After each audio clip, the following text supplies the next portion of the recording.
I cut the check, I cut the check, I cut the check. Tell my niggas we up next, so we up next. She shot a text, she shot a text, she shot a text. Kill the I might put the different day, put a nigga on that same shit. I've been ballin' with my niggas, Kevin Cambridge. Oh, you drippy, but you better tuck your chain quick. What's good, y'all, man? We back again talking about every team's offseason, man. And today we are focusing on the NBA champions, the Milwaukee Bucks, man. Before I get into that, man, I want to say thank y'all so much, man. Let me tell you a story about how my last video came about, my New York Knicks video. That day, I was going to do a Miami Heat video, and I actually did that Miami Heat video yesterday, and I deleted it real quick because Bro, I'm not a big fan of what the Miami Heat did this offseason. Like, I love Kyle Lowry, and I mess with Bam, and Jimmy's cool, but a lot of people acting like they're going to be like a force in the East. I'm just like, I got a lot of teams over them, and even in my video yesterday, it was kind of hard for me to talk about this team because, like, I don't know with this team. I'm not really a big fan of the team, and so I was like, you know what? On Thursday, I was like, you know what? Let me scratch that. Let me talk about another team, and I was like, you know what? The Knicks just signed Kemba a couple weeks ago. Kemba is a guy that I still think has a lot of talent that still can make an all-star team. Evan Fournier is a guy I talk about routinely on this podcast. I always say like he's a really underrated scorer. So I was like, you know what? Let me just talk about the Knicks, bro. And I just did it. Now, knowing the Knicks that are a big they are a big market team, I was like, yeah, it's gonna get a few views, probably like 40 views. But bro, the first 5 minutes that shit at 20, that's a record for me. And then at the end of that night, it had 100. So I was like, whoa. And I'm mad because I forgot the tags that I put under that video because I did it. I'll put that under every video. But then the second day, it was at 350. I'm like, yo, what? And then today it's at 500. Just hit 500 earlier this morning, man. And it just gave me a lot of motivation, man. So I just want to say thank y'all, man. I gained 12 subscribers off that video. I had 15 likes on the video, so y'all obviously liked the video. So I just want to say thank y'all again, man. That was real motivational for me, and I needed that, bro. And I'm proud of myself, bro. I knew that New York video was good, but I didn't expect the feedback like that. So thank y'all again. But today we are here to talk about the Milwaukee Bucks. Now, the Milwaukee Bucks, this came off a great season for them. After underachieving for years and years and years, first you lose to the Celtics. What was that, like 2018, 2017? Then you lose to the Raptors in the Eastern Conference Finals. Then you get swept in the bubble. And then you go to a championship. And you win. So this was a really good year for them, man. And I'm really happy for this team. I'm really excited for this team. But let's take it back, man. Let's take it back to the bubble. They get swept. Giannis actually didn't. Am I tweaking? They didn't get swept. They got gentleman sweep. Yeah, they got gentleman sweep because I remember Chris Middleton really just dogged the Heat that one game. That was the game that Giannis got hurt again. But yeah, they lost in 5, and it was pretty embarrassing, bro, for them to be the number 1 seed and to get beat that bad. It was really embarrassing. Really embarrassing. You hear all these questions about Giannis as soon as that happened. Is Giannis capable of being the number 1 player on a championship team? You heard all that questions, and it was a valid argument at that time, bro, because like it happened 3 years in a row. They just kept falling short, and you seen teams figure out a game plan for Giannis. So I understand them having that conversation, and he did have a bad series against them. But then you go into this year, it's kind of up in the air if he's going to stay with the team. His contract is up. But you show him that you want to win with him by going out and trading for Jrue Holiday, a player that's been called underrated literally by every NBA player in the damn league. Elite defender, elite scorer when he needs to. He can be an elite scorer when he needs to, and a perfect player for this team because when you look at their last few teams, they really haven't had a real point guard since Malcolm Brogdon. And even when they had Malcolm Brogdon, he wasn't as good as he is now. He wasn't even a point guard when he was with this team. He was a 2. Eric Bledsoe was cool, but he's not really a real point guard, like a playmaking point guard. I think Drew Holiday's playmaking is just something that goes under the radar. Literally in the finals, he averaged 8 assists. I think his playmaking goes under the radar. And that was just a perfect fit for this team because, yes, he had an inconsistent playoff as far as scoring-wise. But when you look at it, bro, the dude's able to guard 1 through 5, man. And I'm being dead serious, bro. He can guard 1 through 5. I seen him shut down DeAndre Ayton a lot in the finals. And he had elite playmaking in that final. So they make that trade for Drew Holiday. A really good trade. A lot of people thought they gave up a lot, giving up Eric Bledsoe, and I think they gave up a few first-round picks. But, like, bro, you have a max player here and Giannis Antetokounmpo, and you need to show him that you want to win with him. So that was a great trade for them. And then literally a few weeks after that trade, if I'm not mistaken, they signed Drew Holiday to max money. No, they actually signed Giannis first. I think he signed for, like, what, $250 million? Yeah, $250 million. He signed for $250 million.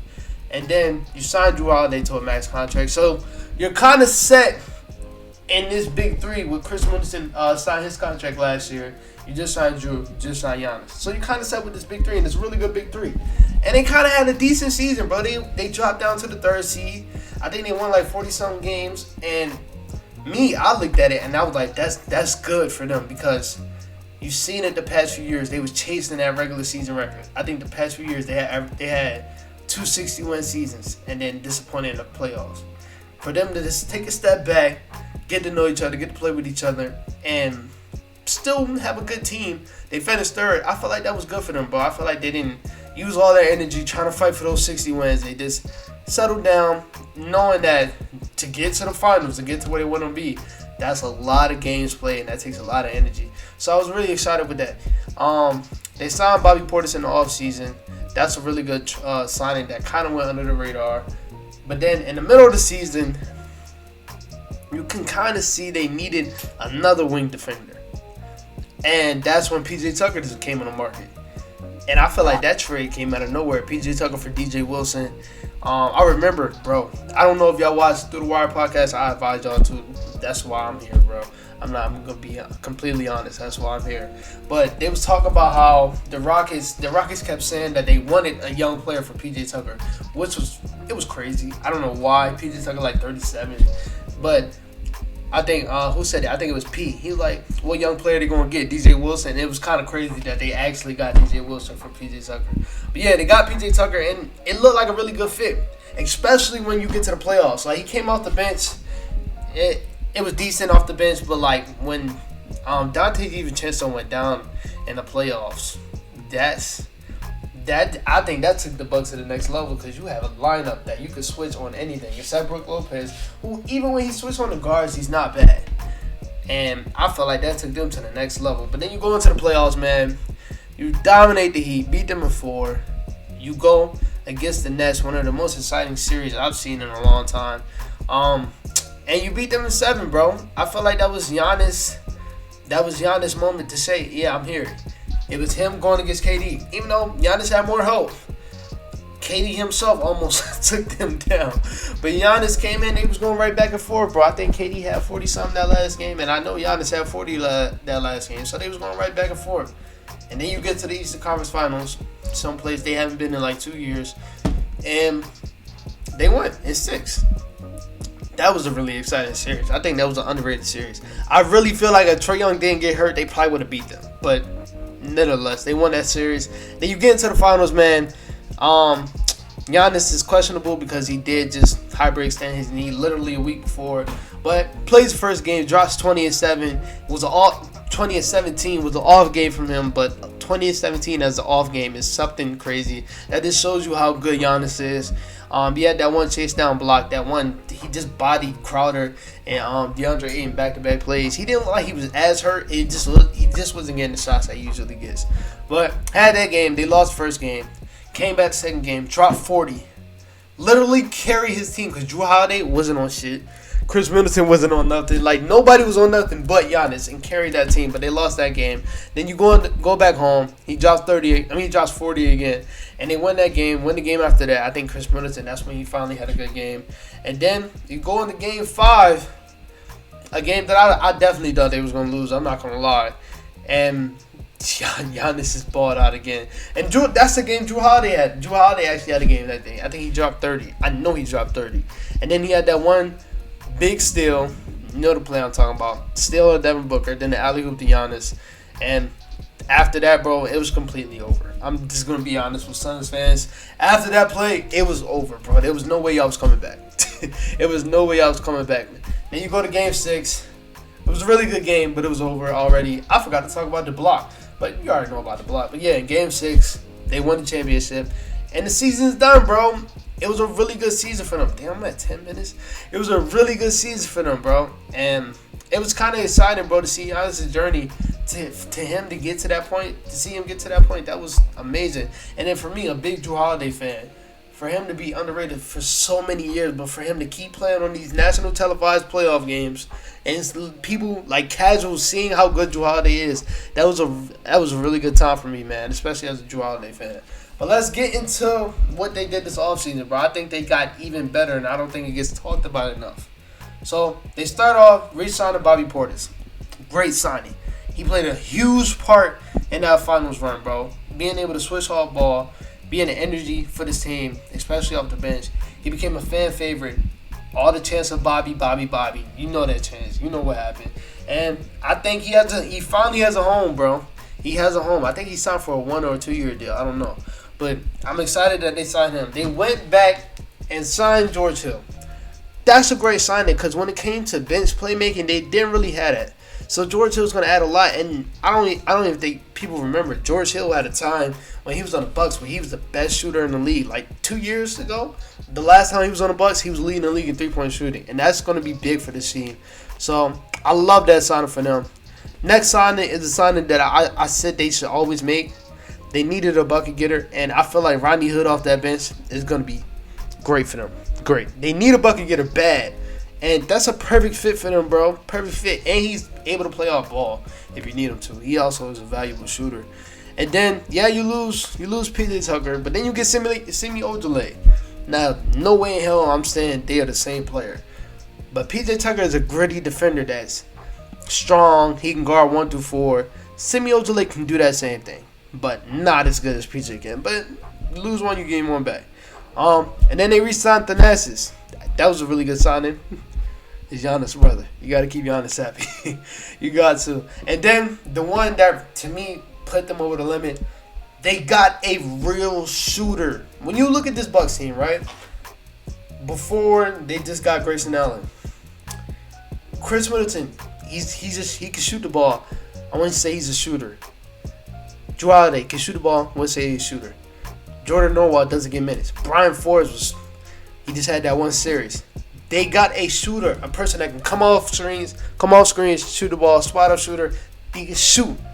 He's labeled as a shooter. People know Grayson Allen as a shooter. That's the difference between being able to shoot and a shooter.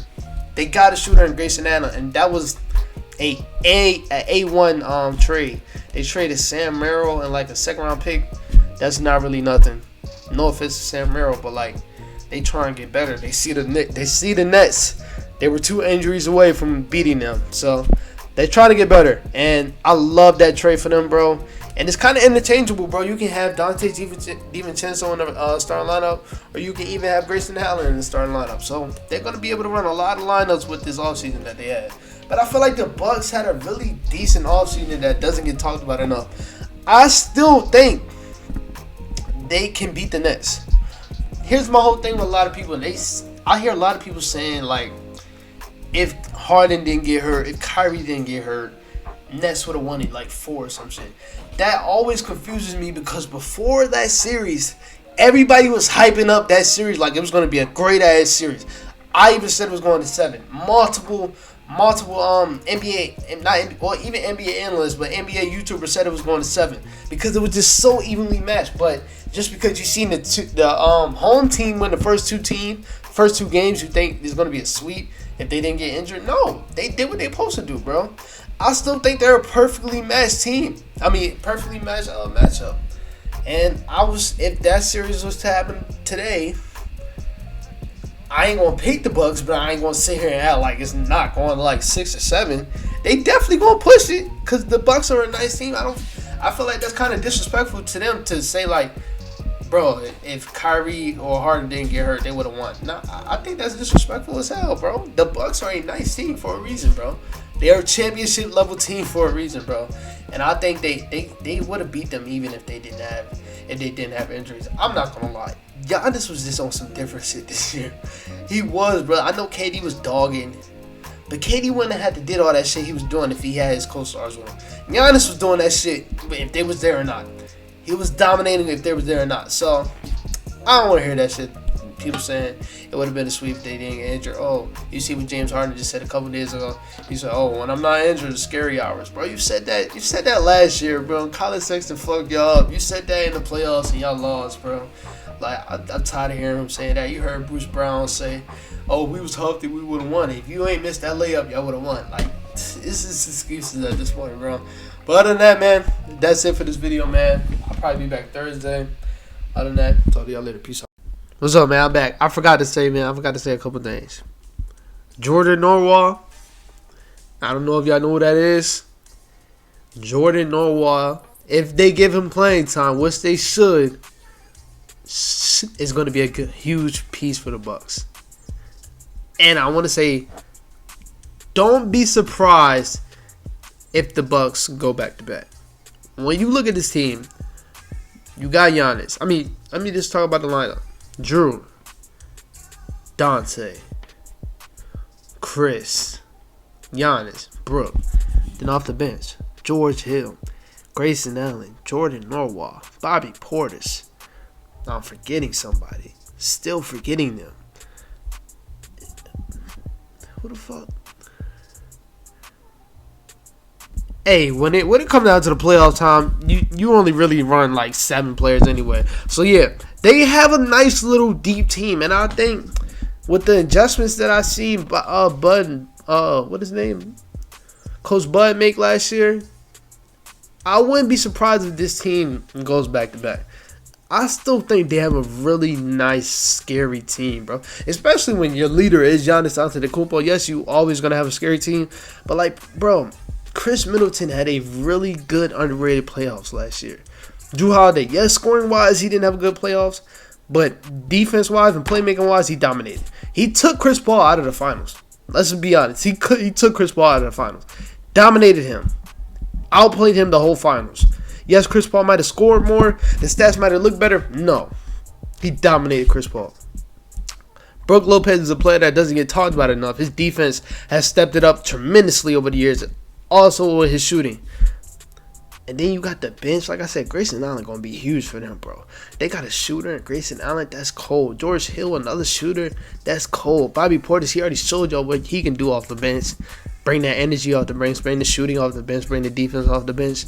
This team is still a nice team, bro. I would not be surprised if they go back to back, bro. If I'm looking at teams going into next year, obviously I'm going to say Brooklyn because KD is my... I don't care. I'm being biased. KD is my favorite player, and Brooklyn is just, they're nasty as hell. But, like, I'm going to put the Bucks right behind them. I'm not going to put the Lakers right behind them. No.